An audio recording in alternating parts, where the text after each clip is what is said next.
Gimana ya cara memotivasi anggota tim yang udah nggak termotivasi lagi? Masih muda usianya, tapi udah berpikiran untuk pensiun, ya mungkin juga karena dia sudah punya sesuatu yang lain. Tapi kan masih ada beberapa waktu nih di perusahaan ini, dan dia nggak serius ngerjain kerjaan dia tuh. Pertanyaan kayak gini cukup sering saya dapat dari beberapa peserta di berbagai pelatihan, utamanya kalau bicara soal leadership ya. Eh, Jawabannya tidak mudah, tetapi ada yang bisa kita lakukan. Yuk kita bahas ya.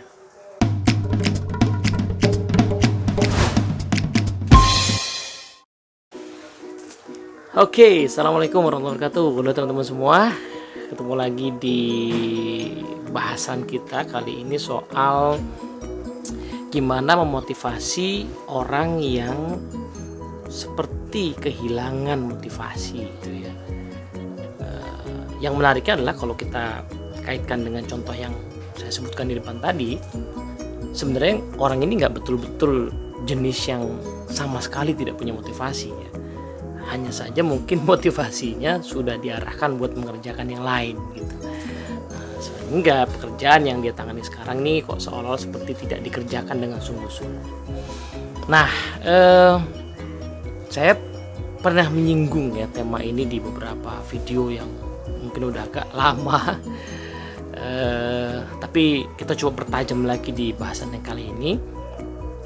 Nah, saya justru ingin menyoroti bukan kepada apa yang bisa kita ubah dari orang itu ya, tapi barangkali adalah apa yang bisa kita ubah dari diri kita sendiri sebagai pemimpin. Jadi kita mau bahas peran seorang pemimpin sebagai seorang pendidik atau leaders as educators. Nah, jadi selalu bolak-balik ya saya temukan di berbagai penelusuran sementara ini, kalau kita baca atau kita amati para leader yang dianggap oleh followersnya sebagai leader yang hebat, itu pasti punya unsur kependidikan di dalam diri beliau. Jadi ada unsur keguruannya gitu. Nah, kebalikannya juga begitu ya. Para guru atau orang-orang yang dianggap guru yang hebat itu punya unsur kepemimpinan di dalam diri beliau.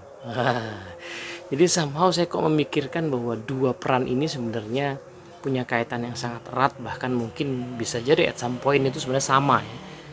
Pemimpin itu sebenarnya adalah pendidik ya, dan pendidik yang hebat itu pasti adalah juga seorang pemimpin. Gitu.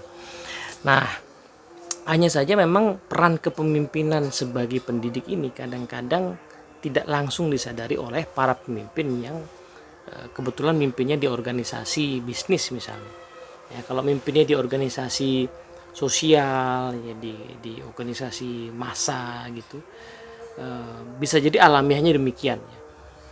Tapi begitu mimpinnya di organisasi bisnis itu karena ada tuntutan jabatan, ada tuntutan target-target pekerjaan, sehingga yang alamiah dijalankan oleh para pemimpin adalah peran dia sebagai ya manajer, peran dia sebagai penggerak untuk mencapai tujuan gitu. Nah, padahal kenyataannya dia tetap punya peran sebagai pendidik ya. Nah, di mana letak peran pendidikannya? Gini ceritanya. Esensi dari kepemimpinan kan sebenarnya adalah bagaimana kita bisa mencapai hasil melalui orang lain.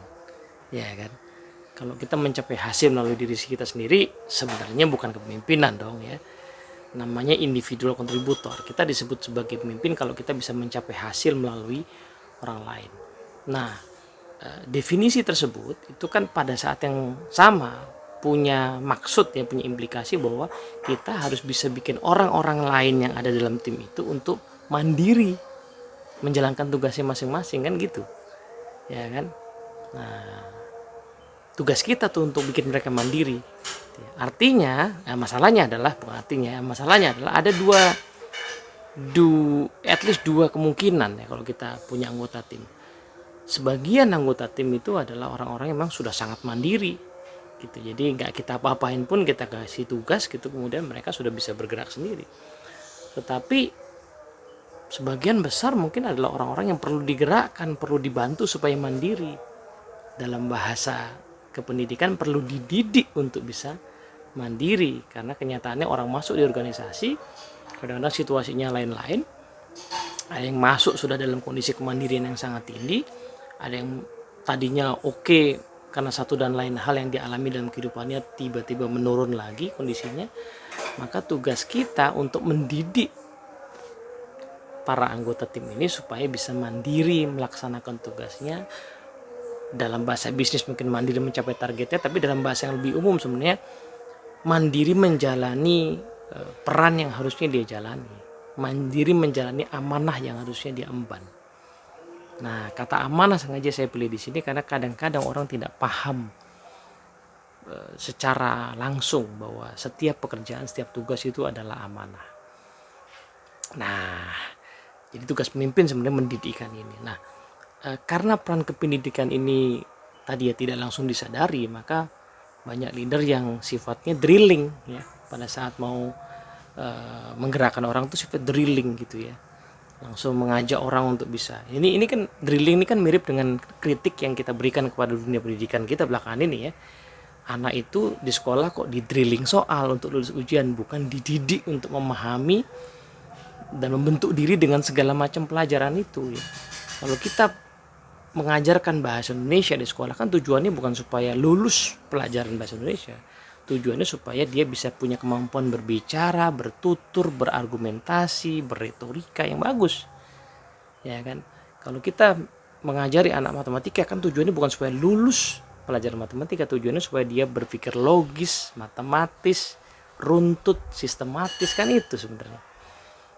Nah, kalau kita ajari anak pelajaran ilmu pengetahuan sosial, social science, kan bukan supaya dia lulus mencapai target pelajaran sains, social science itu, tapi tujuannya supaya dia memahami bahwa kehidupan sosial itu punya banyak aspek, bagaimana dia mesti berelasi satu sama lain. Nah, begitu pula di pekerjaan ya, pemimpin sebagai pendidik adalah pemimpin yang tidak hanya bicara soal ketuntasan penyelesaian tugas-tugas, tetapi juga membantu ya, mendidik anggota timnya supaya terdidik perilakunya, karakternya, dan kompetensinya untuk menuntaskan tugas itu, karena tugas itu adalah amanah. Karena di balik tugas itu ada orang-orang yang kita layani. Karena tujuan dari bisnis adalah melayani masyarakat. Sehingga pada setiap tugas ada pelayanan di situ. Ketidaksungguh-sungguhan menjalankan tugas adalah berarti dampak yang signifikan terhadap masyarakat. Ya, di momen ketika video ini dibuat, ini momen ketika sedang ada pandemi COVID-19 ya. Dan kita lihat ada beberapa profesi yang saya yakin kalau hanya menuruti cari uang, pekerjaan saja, saya rasa mereka mungkin akan kalau ada kesempatan yang milih pekerjaan lain, misalnya profesi sebagai dokter, perawat yang sangat dekat dengan penularan itu. Ya kan? Tapi kenapa kok mereka masih sungguh-sungguh? Kan ini tidak hanya bicara uang atau penghasilan atau ketuntasan tugas. Ini bicara soal amanah dan pelayanan terhadap masyarakat kan. Nah, gitu. Jadi proses mendidik ini yang seringkali mungkin karena tuntutan bisnis ya, tuntutan pencapaian target ini terlewatkan oleh para pemimpin, sehingga gejala-gejalanya adalah tadi adanya ketidaksungguh-sungguhan orang. Ketidaksungguh-sungguhan itu ya di dalam dunia pendidikan ya sama seperti di sekolah ada anak yang gak sungguh-sungguh. Ini kan bukan isu tidak mampu belajar, ini isu kebelum terdidikan tentang bagaimana seharusnya hidup, bagaimana seharusnya menjalani aktivitas, bagaimana seharusnya menuntaskan amanah yang diemban kan gitu. Nah, kalau bicara solusi meskipun bukan jangka pendek ya, masalah yang saya kemukakan depan tadi sebenarnya sederhana sih. Pertama, orang yang tidak termotivasi melakukan sesuatu berarti dia tidak punya motif, tidak punya alasan untuk melakukan hal itu. Nah, pertanyaannya, kok bisa orang tidak punya alasan? Itu tidak punya alasan atau kehilangan alasan? Nah, saya selalu curiga bahwa orang bukan tidak punya alasan, tapi orang kehilangan alasan. Di usia yang masih muda, yang tadi saya ceritakan tuh orang-orang yang usianya masih 30-an loh. Di usia yang masih muda itu usia ketika api lagi besar-besarnya, ego lagi tinggi-tingginya, ya, sehingga justru kalau misalnya diremehkan, dianggap orang nggak mampu, nggak kompeten, tuh akan ada energi yang besar untuk membuktikan. Nah ini kok sampai seolah-olah hilang, berarti kapan itu padamnya? Kapan padamnya itu selama dia berkarya itu kan?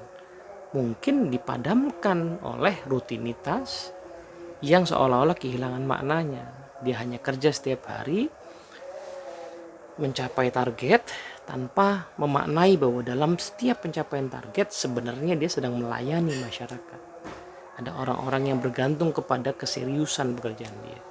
Saya suka kasih ilustrasi begini, kalau seandainya kita ketemu sama dokter bedah gitu, yang di hari itu dia kehilangan motivasi, ya, pada saat mengoperasi kita misalnya, apakah kita mau? Kayaknya nggak mau ya. Apa kita mau dilayani oleh dokter bedah yang di hari itu sedang tidak termotivasi dengan pekerjaannya? Kan mengerikan sekali, ya kan? Bagi dokter bedah itu, kita mungkin adalah pasien yang kesekian ratus, sekian ribu dalam karirnya.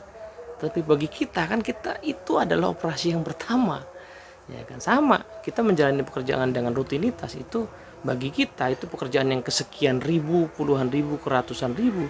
Tetapi bagi orang yang kita layani, jangan-jangan itu pengalaman pertama bertemu dengan kita.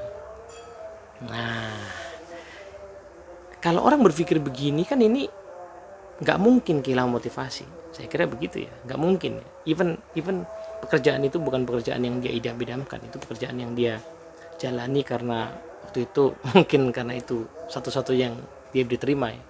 Tapi saya kira kalau pola pikirnya begitu, ini adalah pola pikir yang akan membuat orang selalu punya api. Nah, kalau sampai orang kehilangan api, jangan-jangan sepanjang pekerjaan itu hal tadi tidak pernah menjadi perbincangan. Hal tadi tidak pernah menjadi bahasan. Orang yang kerja di bank misalnya, kerjaannya adalah approve kredit perumahan misalnya, ya, dia hanya melihat itu sebagai rutinitas.